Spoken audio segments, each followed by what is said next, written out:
You're listening to Seattle Real Estate Podcast. Hey everybody, I'm Sean Reynolds, the owner of Summit Properties Northwest, Reynolds and Kline Appraisal, and your host of this episode of the Seattle Real Estate Podcast. To start off today's podcast, I'm going to read you some lyrics. I can't tell you the name of this band, but their initials are AC/DC. All right, if you're having trouble with the high school head, he's giving you the blues. You want to graduate, but not in his bed? Here's what you got to do. Pick up the phone. I'm always home. Call me anytime. Just ring. 3624-36. Hey, I lead a life of crime. These are lyrics from a song called Dirty Deeds Done Dirt Cheap. And the reason I just read you those lyrics is because it goes on to talk about, it's basically about a contract killer. AC/DC covers some of the greatest topics in rock and roll. If you haven't listened to all of Back in Black, you really should. That's a tribute to Bon Scott, their lead singer, who died alcohol poisoning. Some of the greats go out early, right? And some of you who know me know that I am half Australian. My mom is from Australia. So I am an enormous AC/DC fan, even though I've born and raised in Seattle area all my life. But half my family's back in Australia. Gotta love AC/DC. One of the lyrics to this song is, let me get to it here. Concrete shoes, cyanide, TNT, done dirt cheap. Neckties, contracts, high voltage. Those are all ways to take care of problems, to overcome obstacles, and get things done dirt cheap. But the concrete shoes, that's what we're talking about here. Put people in concrete, sink them in water, problem over. Concrete shoes. All right, the article that we're going to touch on today is from Cairo Radio, and it is Seattle Police Officers Guild President, we need leadership and we need it fast. So I read to you lyrics from an AC/DC song which have no reference to this whatsoever. But when you read the first line of this article, earlier this week in Seattle, a crowd used a cement mixture to try to seal the door to the East Precinct, the Seattle Police East Precinct offices with police officers inside, and then they set a fire. Let me read that again. Earlier this week in Seattle, a crowd used a cement mixture to try to seal the door to the East Precinct with police officers inside, and then they set a fire. So they're basically trying to burn up police officers inside of a police station. And what they used was Quickrete, a fast-setting concrete. Kind of like concrete shoes. Place somebody in concrete. Yeah. And if you close the door and concrete it shut, can't open that door. Now, Quickrete takes basically like 20 to 40 minutes to kind of set up. And then over maybe like 4 hours later, you can kind of do heavy stuff with it. It's not as strong as regular concrete, but it sets up way faster. So these protesters are literal. I don't even know if you call them protesters at this point. They are literally using concrete to try and concrete closed a police station's door so that the police officers are stuck inside and then you burn them. That's what's going on in Seattle.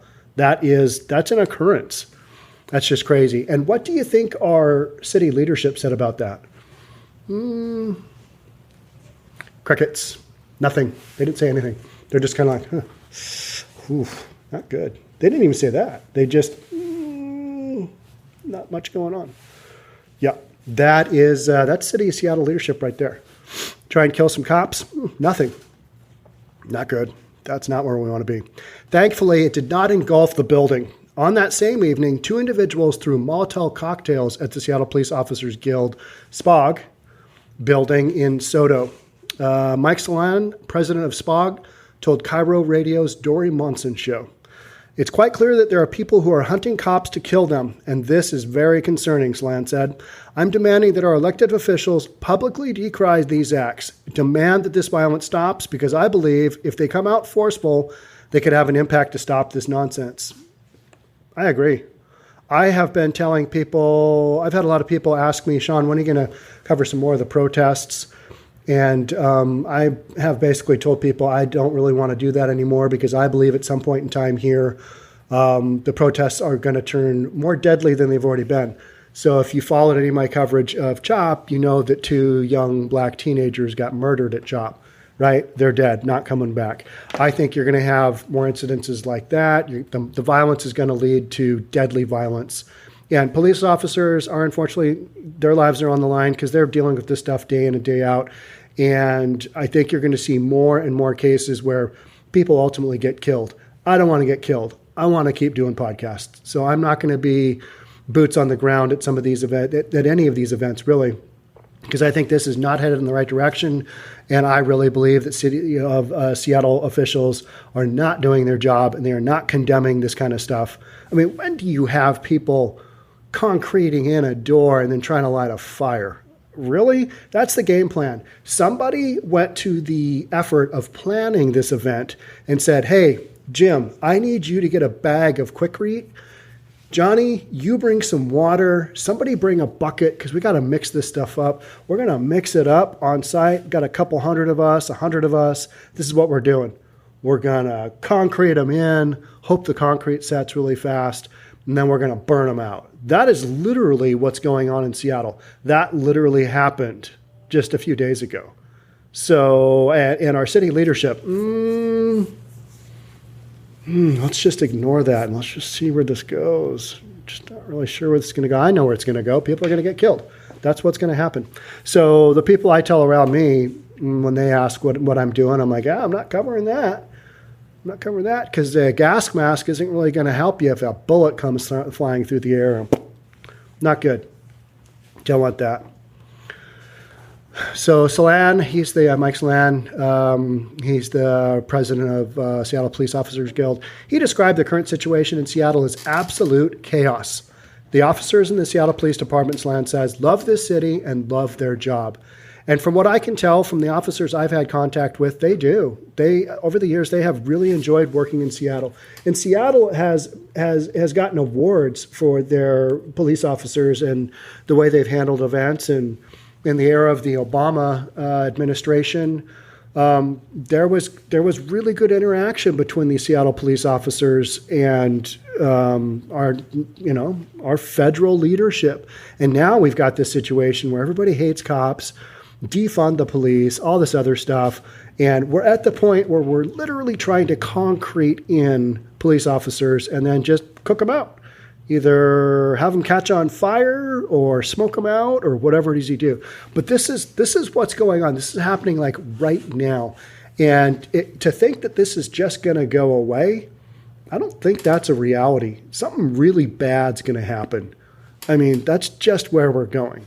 Unless they all just decide to go down to Portland and join the Rose City Antifa down there, I don't see that really happening because I'm sure they've got meetings where they're like, yeah, you guys up in Seattle, you're doing a good job. We're just going to keep hammering away down here in Portland, right? I mean, that's just where it's going. I mean, this stuff is organized. There's no way around that.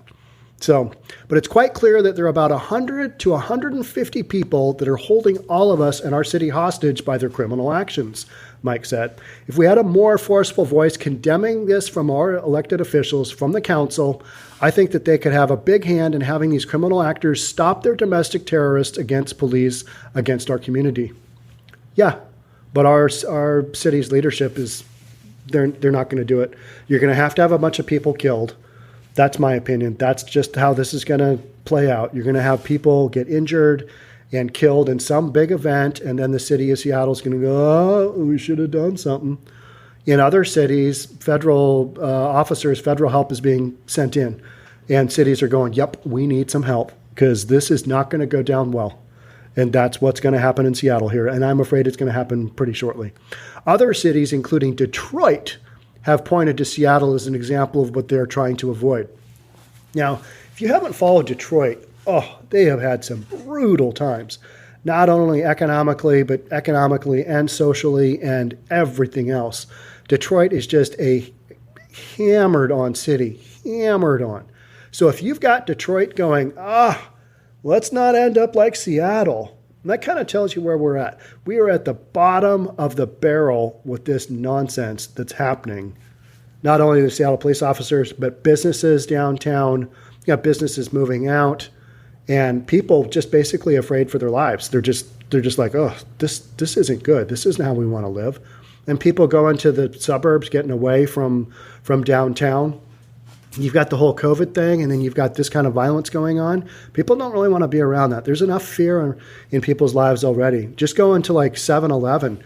You come up against all these plexiglass things and stand here, or don't stand there, don't get too close. You go to the grocery store, you've got these one-way lines. Oh my gosh, can I go down this aisle? I'm not sure. I might get the Rona if I go down the wrong way and get too close to somebody. You just got all this craziness going on, and people don't want to deal with anything additional, and the violence that's going on is additional. And so areas of downtown where this is happening in Seattle, those are kind of wastelands. They're kind of ghost towns, and there's not a big police presence there either. And a lot of what is happening is that even if police do make the arrests, our city attorney generals are basically saying, "Yeah, we're pretty much not going to prosecute that, so don't even try, boys." That's what's going on. That is the path of where we are until we have probably some people have their lives ended. That's where this is headed. So other cities, including Detroit, have pointed to Seattle as an example of what they're trying to avoid. That's nuts, right? It's clear that if there's a void in leadership, when you have feckless leaders who are not serving for the greater good of our community, there's going to be a vacuum, and people will fill that void, Slan said. And clearly there are domestic terrorists, criminal actors, done dirt cheap, that are filling that void, and they're emboldened by the feckless leadership. And that's one thing that I've seen over and over and over with all of this violence. Basically, Seattle's leadership, Seattle City Council, have just kind of sat by and done nothing. They're just, And that's not really an environment that most of us, we don't deal with that. I mean, you try and pull that here in Bellevue, I think that's not going to end well for you if you're doing that kind of thing. Just not going to happen. But in Seattle, it's a daily occurrence, almost a nightly occurrence. There's some kind of stuff that goes on along these lines. All right, let's keep going here. Solan said that he's fearful for what comes next if this current path continues, and I think that's what's going on. Everybody's kind of scared. Oh, where's this going to end? Well, it's not going to be great.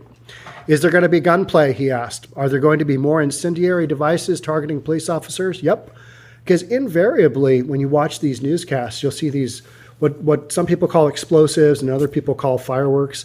I don't really care what you call them, but if something explodes and it burns you, it hurts police officers. I mean, how many newscasts do we see where 6 police officers got hurt, 18 police officers got hurt? These are guys that are going to the hospital in the line of duty. And you might say, defund the police. That's your call. But that's not really where I want to be when I got to pick up 911 because I've got an emergency going on and somebody in my family, their lives are in danger, something along those lines, or a major car wreck. Send the cops, send them out now. I don't want to have the police defunded. But other people are thinking, well, we need to rebuild, we need to reconsider, we need to think about it. Okay, but in the meantime, don't defund the police. Bad call.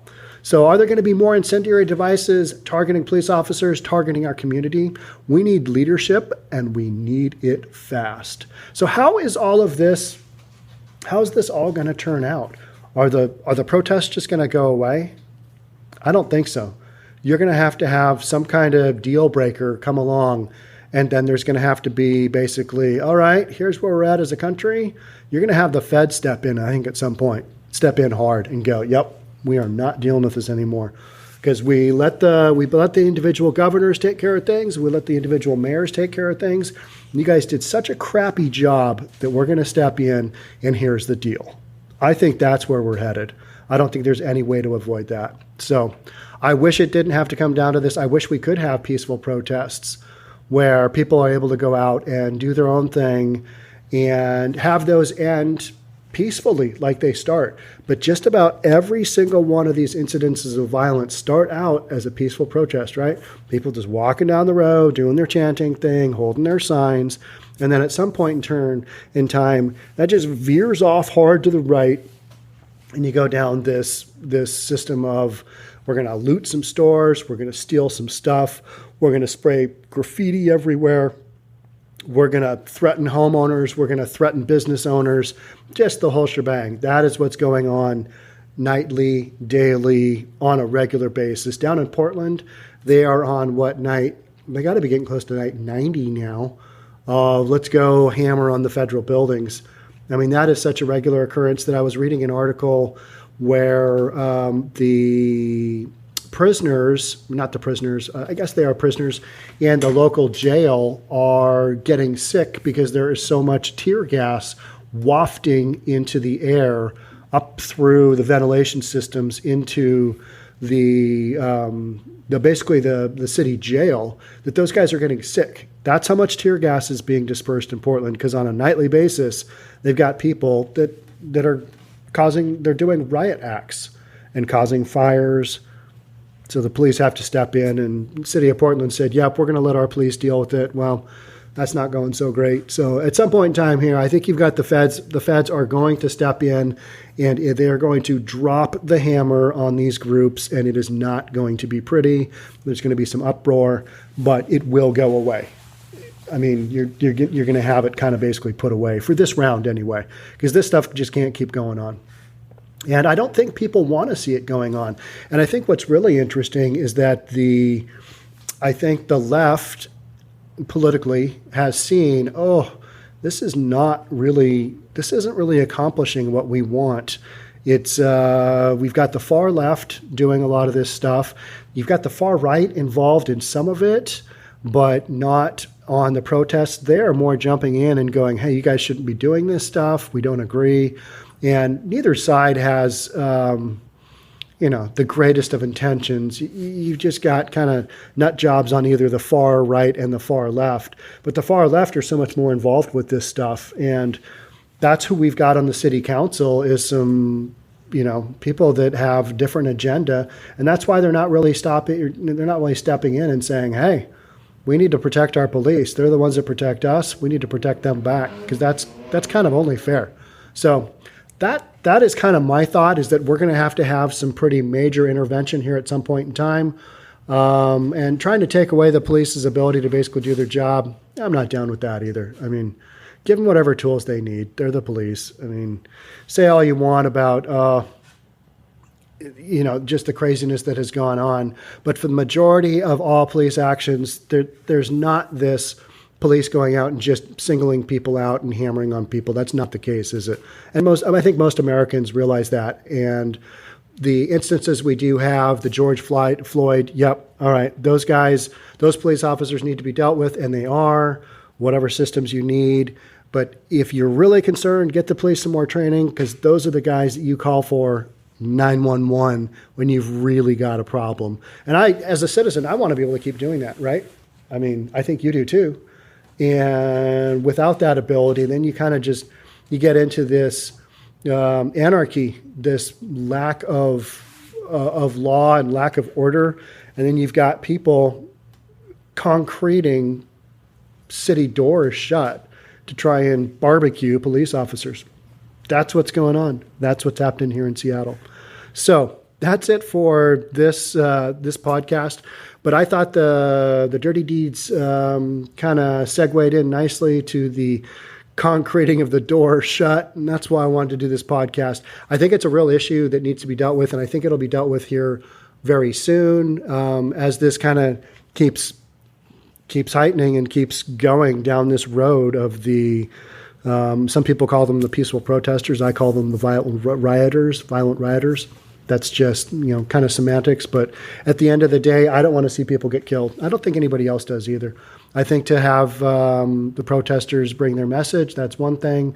But then having a certain segment of the population, like Mike Salan said, between maybe 100, 150, maybe 200 people basically doing these acts and holding the rest of us hostage because our city leadership isn't doing anything. That's not a scenario that's long-term. It's not long-term tenable. So we will see how it all plays out, and what you can be guaranteed of as this situation develops, I will report it to you as I see it here on the Seattle Real Estate Podcast. I'm Sean Reynolds from Summer Properties Northwest, Reynolds and Kline Appraisal. Thank you so much for tuning in to this episode of the Seattle Real Estate Podcast. We'll catch you in the next one.